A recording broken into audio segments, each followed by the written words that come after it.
What we do when we are younger to get to where we are today doesn't work as we get into positions of leadership. For example, in simple place, the legal realm.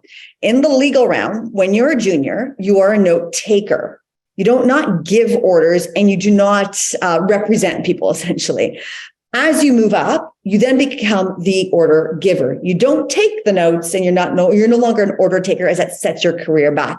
So it's this, what got you so far here won't get you there. So Michelle, how would you, or what advice would you give to your younger self versus older self? And if that doesn't make sense, how did you navigate the world in your career, or rather your career with your younger self versus your older self? I bungled that one up. Hopefully it made sense to you. Yeah. Oh, it totally made sense. And that's a pretty powerful question. So I guess the best way for me to answer that would be, the advice I would give to my younger self would be to give yourself permission. When I look back at where I was when I started, I knew I had the strengths. I knew I had the skills. I didn't have the confidence.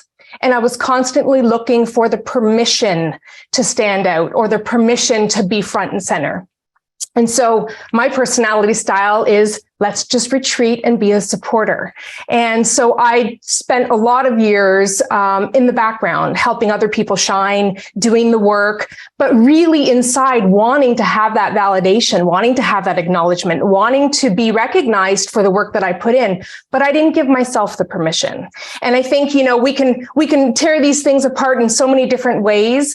Standing where I am today, being able to look back, obviously hindsight is always so much clearer. But I think it really comes down to, when you start out in anything, there is an element of earned respect. You have to put in the work. You have to learn and grow. You have to be able to take on tasks that maybe aren't up here yet. But in order for us to kind of move ourselves up to where we see ourselves, to where we're a best fit and where we can serve people, I really do believe a lot of that comes from us starting out with ourselves. Being able to give ourselves the permission to say, you can do this, not waiting for other people to open the door. You open the door. Earlier comments, not waiting for somebody to pick you. You raise your hand and say, hey, I can do this. I want to do this. Give me a try at it. So for me, my journey in terms of the power structures or being able to really kind of step into that has really been around twofold. It's one, earning the respect. I truly believe that I'm not somebody that wants to step into a role and expect that people are going to respect me. I've had leaders ahead of me who, because they hold the role and title, automatically want that respect and acknowledgement.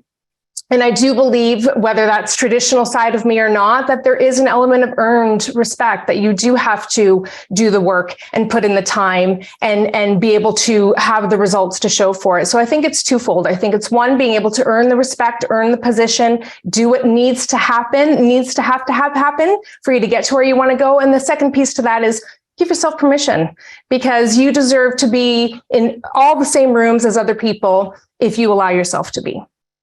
Thank you, Michelle. And one thing, when I was younger, I'd say, no, I don't know, I'm not good enough for that. And I shouldn't put my hand up. And my grandmother would always say, why not you? Why not you? And asking yourself, well, why not me, will sometimes prompt you to actually put up your hand. So much easier when you can say, if it's not about me, what would I do?